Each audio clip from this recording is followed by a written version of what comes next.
Benzin sifati shubha uyg'otsa, qayerga murojaat qilish kerak? Assalomu alaykum aziz tomoshabin. Ushbu xabar boshqalarga ham yetib borishligi uchun video ostiga bir dona like bosib, bizga obuna bo'lib qo'ying.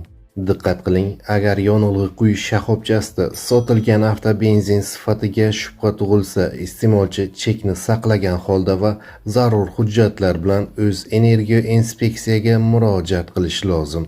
Mutaxassislar sifat tekshiruvi qanday tartibda amalga oshirilishini tushuntirdi.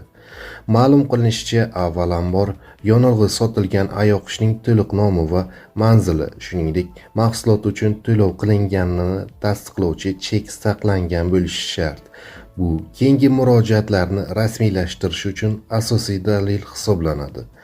Agar avtotransport vositasi dvigatelidagi nosozlik aynan sifatsiz yonilg'i oqibatida kelib chiqqan deb hisoblansa, u holda ta'mirlash ishlari olib borilayotgan texnik xizmat ko'rsatish shoxobchasi tomonidan berilgan rasmiy xulosa talab etiladi. Muhim jihat, amaldagi qoidalarga ko'ra, avtotransport vositasining yonilg'i bakidan namuna olib, uning sifatini tahlil qilish ko'zda tutilmagan. Sifat tekshiruvi faqat shubha tug'ilgan ayoqishda saqlanayotgan neft mahsulotlaridan belgilangan standartlar asosida namuna olish orqali amalga oshiriladi va ushbu namuna kimyo nazorat laboratoriyalarida tahlil qilinadi.